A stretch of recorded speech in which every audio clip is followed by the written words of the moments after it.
Education ಏನಂತೀರಾ, ನಾನ್ degree complete ಮಾಡಿದೆ, SLC copy, first PU same ಹಂಗೆ ಕಾಪಿ ಮಾಡ್ಕೊಂಡು ಚಾಕ್ಲೇಟ್ ಕೊಟ್ಟಿ. ಏನೋ ದೊಡ್ಡ ಸಾಧನೆ ಮಾಡಿರೋ ಥರ ಹೇಳ್ಕೊತಾ ಇದ್ದಿಲ್ಲ ಮೀಡಿಯಾ ಮುಂದೆ. ಎಕ್ಸಾಮ್ನ ನಾನು ಹಿಂಗೆ ಪಾಸ್ ಆದೆ, ಕಾಪಿ ಹೊಡೆದು ಪಾಸ್ ಆದೆ, ಆಮೇಲೆ ಹುಡುಗಿರಿಗೆ ಚಾಕ್ಲೇಟ್ ಕೊಟ್ಕೊಂಡು ಪಾಸ್ ಆದೆ ಅಂತ. ಇನ್ನು ನಾವು ನಿನ್ನ ಕರ್ನಾಟಕ CM ಬೇರೆ ಮಾಡಬೇಕಾ? ಯಾಕೆ ಚಿಕ್ಕ ಮಕ್ಳಿಗೆಲ್ಲ ಚಾಕ್ಲೇಟ್ ಕೊಟ್ಬಿಟ್ಟು ಕಾಪಿ ಹೊಡಿರೋ ಅಂತಂದ್ಬಿಟ್ಟು ಹೇಳ್ಕೊಡಕ? ಅವ್ರ ಭವಿಷ್ಯ ನೀನೇ ಸಾಕಣು ಹಾಳು ಮಾಡೋಕ್ಕೆ. ಆಗ್ಬೋದು ಅಂತ ಹೇಳಿದ್ರು.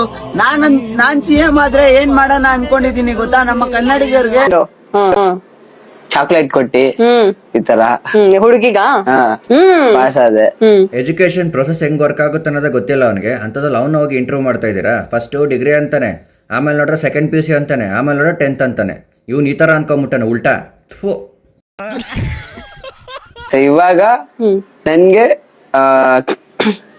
ಏನ್ ಆಸೆ ಅಂದ್ರೆ, ಸೊ ಕರ್ನಾಟಕದಲ್ಲಿ ಇವಾಗ ಕಾಮಿಡಿಯನ್ ಯಾರು ಇಲ್ಲ.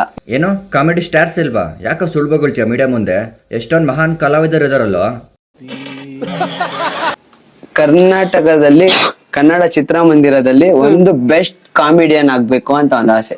ನೀನ್ ಏನ್ ಹೇಳ್ತಾ ಇದೀಯ ಅಂತ ಪ್ರಜ್ಞೆ ಆಯ್ತಾ? ಮೀಡಿಯಾ ಐತೆ ಅಂತ ಅಂದ್ಬಿಟ್ಟು ಏನೇನೋ ಹೇಳ್ತಾ ಇದ್ದಲ್ಲ ಬಾಯ್ಗೆ ಬಂದಂಗೆ. ಬೆಸ್ಟ್ ಕಾಮಿಡಿಯನ್ ಆಗ್ಬೇಕಾ? ಅದು ನೀನು ಯಾವ ಮೂಲೆಯಿಂದ?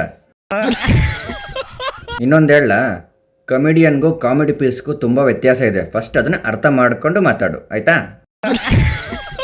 ಕಾಮಿಡಿಯನ್ ಅಂತ ಒಂದ್ ಹೆಸರು ಬರ್ಬೇಕು ಅಂತ ಈ ಸೋಷಿಯಲ್ ಮೀಡಿಯಾದಲ್ಲಿ ತುಂಬಾ ಜನಕ್ಕೆ ಬಂದ್ಬಿಡು. ಮೀಡಿಯಾ ಮೇಡಮ್ ಅವರೇ, ನಾನು ನಿಮಗೆ ಲಾಸ್ಟ್ ವಿಡಿಯೋದಲ್ಲೇ ಹೇಳಿದ್ನಲ್ಲ, ಫಸ್ಟ್ ಅವನ್ನ ಇಂಟರ್ವ್ಯೂ ಮಾಡೋದನ್ನ ಬಿಟ್ಬಿಡಿ ಅಂತ. ನೋಡಿ ಸೈಕ್ ಸಾಕಂಗೆ ಉತ್ತರ ಕೊಡ್ತಾನೆ, ನನಗಿಲ್ಲಿ ಸೈಕ್ ಹಿಡಿತಾ ಐತೆ.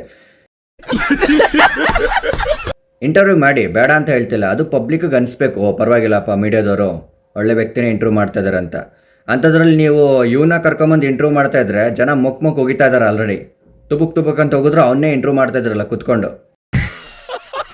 ಇದಾಗಿತ್ತು ಇವತ್ತಿನ ರೋಸ್ಟಿಂಗ್ ವಿಡಿಯೋ. ಇದೇ ರೀತಿ ಹೆಚ್ಚಿನ ಕಂಟೆಂಟ್ಗಾಗಿ ನಮ್ಮ ಪೇಜ್ನ ಫಾಲೋ ಮಾಡ್ಕೊಳ್ಳಿ. ನಿಮ್ಮ ಸಪೋರ್ಟ್ ನಮಗೆ ತುಂಬಾ ಮುಖ್ಯ. ಮುಂದಿನ ವಿಡಿಯೋದಲ್ಲಿ ಸಿಗ್ತೀನಿ.